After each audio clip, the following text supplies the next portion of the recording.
Basically, I have got a small presentation on the basically railway infrastructures about RVNL. RVNL is a PSU under Ministry of Railways.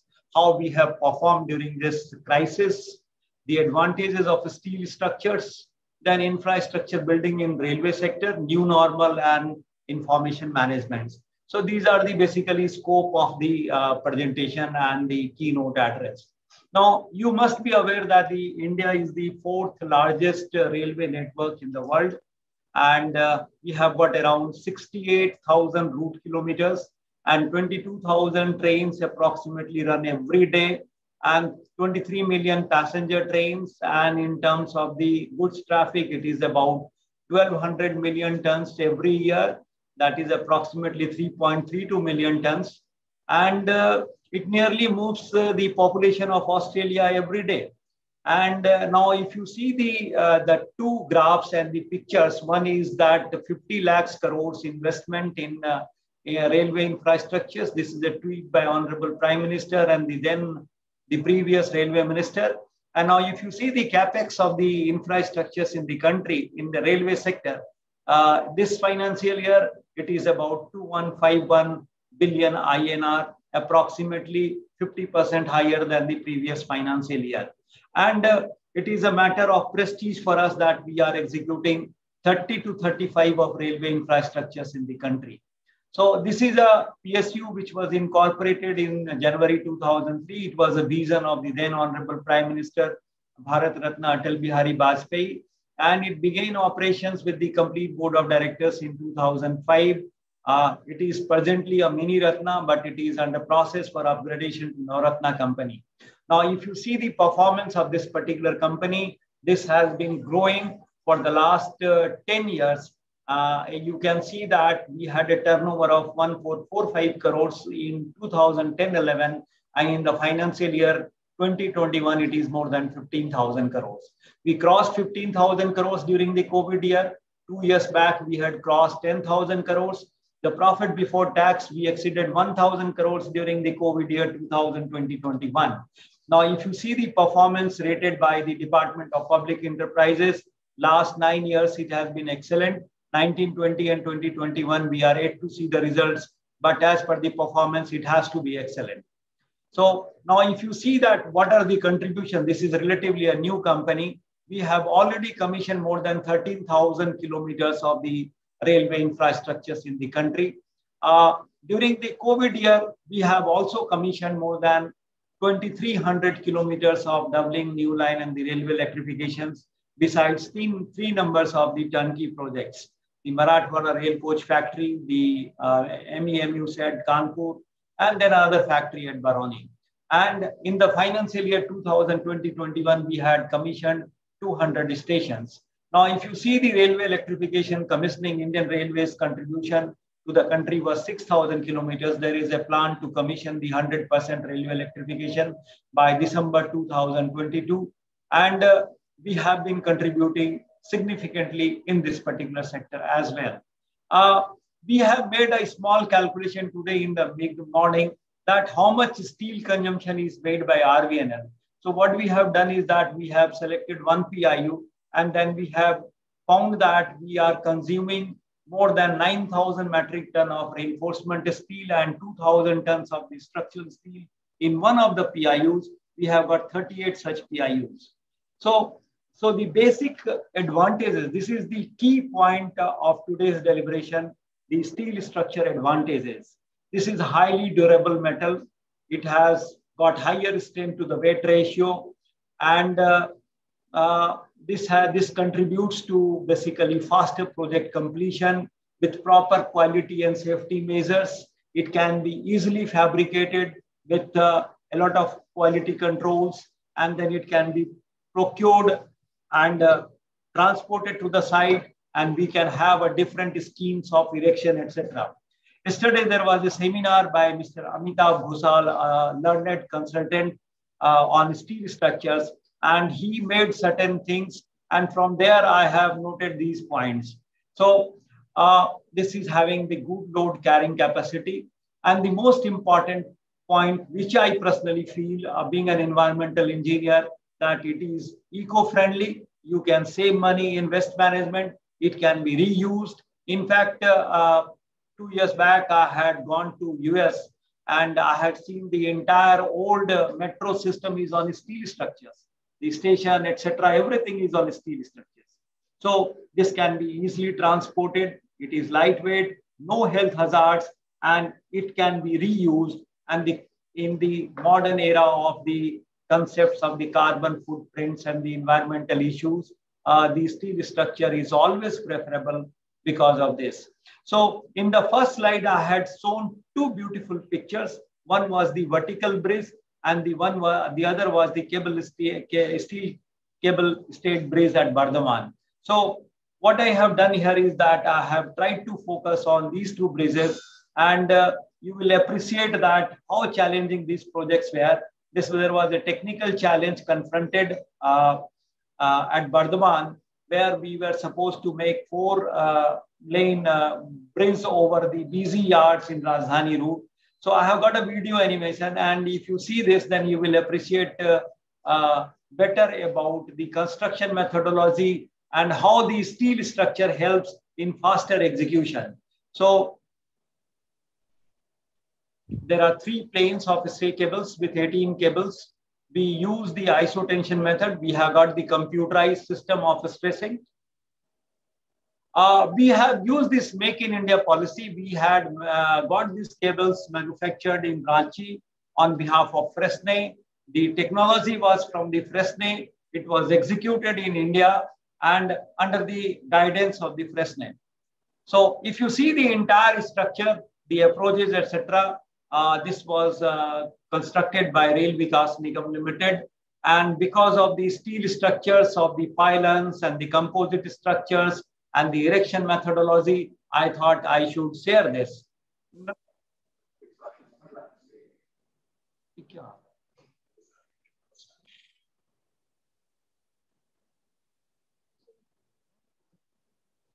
So this is another example of the reconstruction of Pamban Bridge.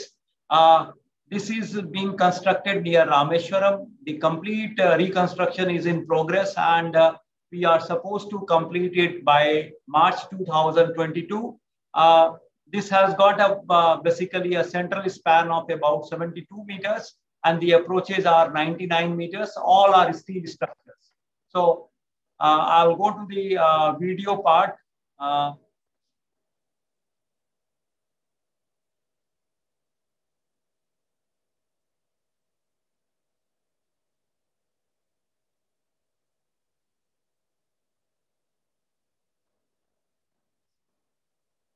So there are 2 ends, the Mandapam side, and the other is the Rameshwaram side. For the purpose of navigation, we are constructing a vertical bridge, which has got a vertical columns of about 6 meters, and it has got an arrangement of lifting. The complete structure is of steel and E350 grade.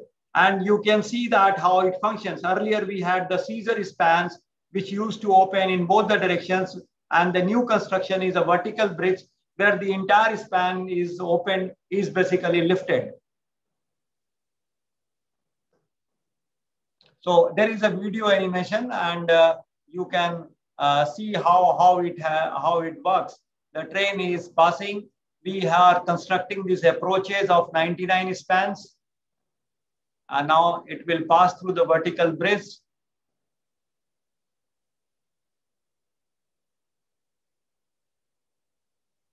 So this is the vertical bridge.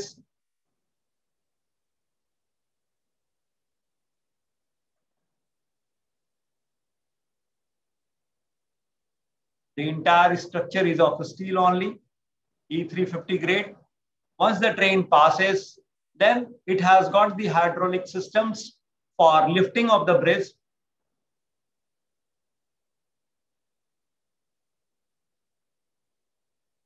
For the purpose of navigation.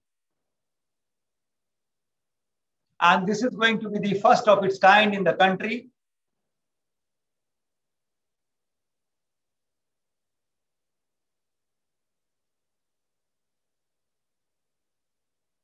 This is the old bridge, which will be made scrap after commissioning of the new bridge. So this is the vertical bridge which we are going to construct. We are using the basically a painting scheme which will last for more than 40-50 years. We are using stainless steel reinforcement to basically take care of the corrosion part. We are doing a lot of turnkey projects. We have commissioned more than 10 number of such projects where we are using the pre-engineered buildings. It has got a lot of advantages that it has got a very good aesthetic.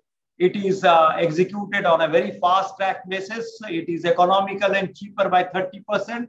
And because of the lighter weight, this is having a higher seismic resistance, and we can easily expand it in future.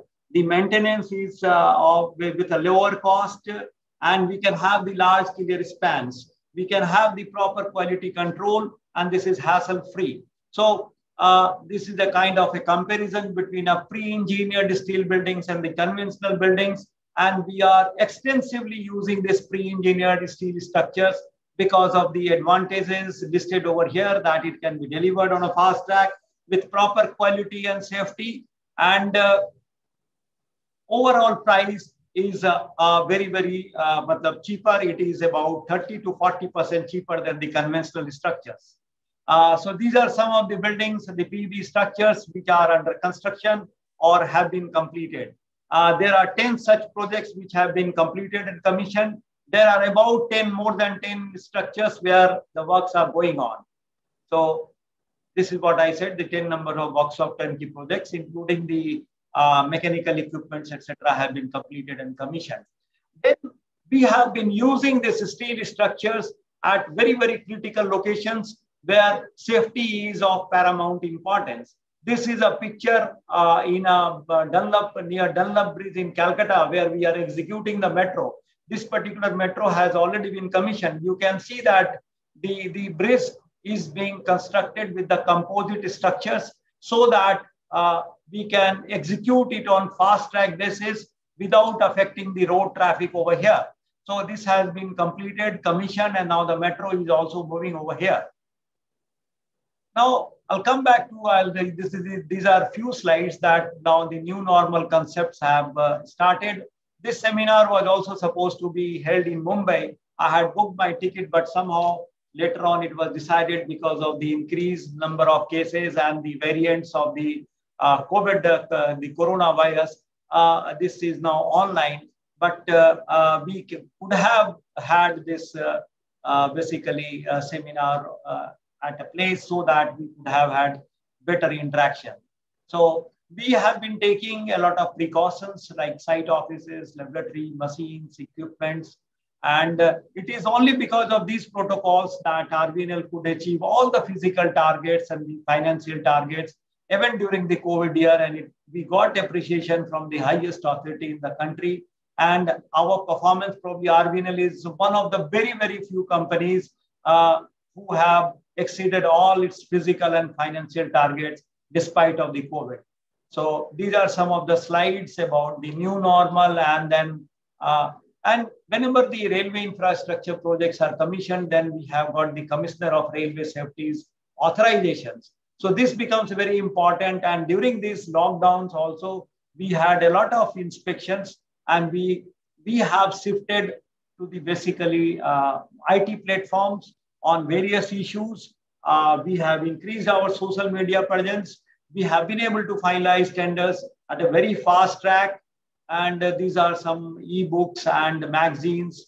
And this corona has also told us that we need to have more mechanizations, more planning is required in implementation of the railway infrastructures. So we are now working with the more and more mechanized working. And steel structure has got a bigger role to play for faster implementation, for quality execution, and from the concept of the green energy concept, that we need to have these steel structures. And if you compare the life cycle cost, then steel structure is always cheaper.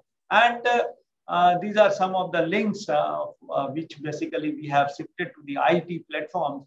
So what we have been doing is that whatever important documents are there, We have got the link, and that is why I am sharing this, because you can understand, you can feel better. So this was a small presentation which I took not more than 10 minutes. There was a disruption in between. Apology for that. But I can tell you the steel structure has got a better future because of the environmental issues, because of the recycling characteristics of the steel, and the old concrete, the dismantling of concrete structures, disposal of the old concrete structures has got a big safety hazard, environmental issues, and carbon footprints are now the key issues which are required to be addressed for each and every construction activities. So my best wishes for this extraordinary,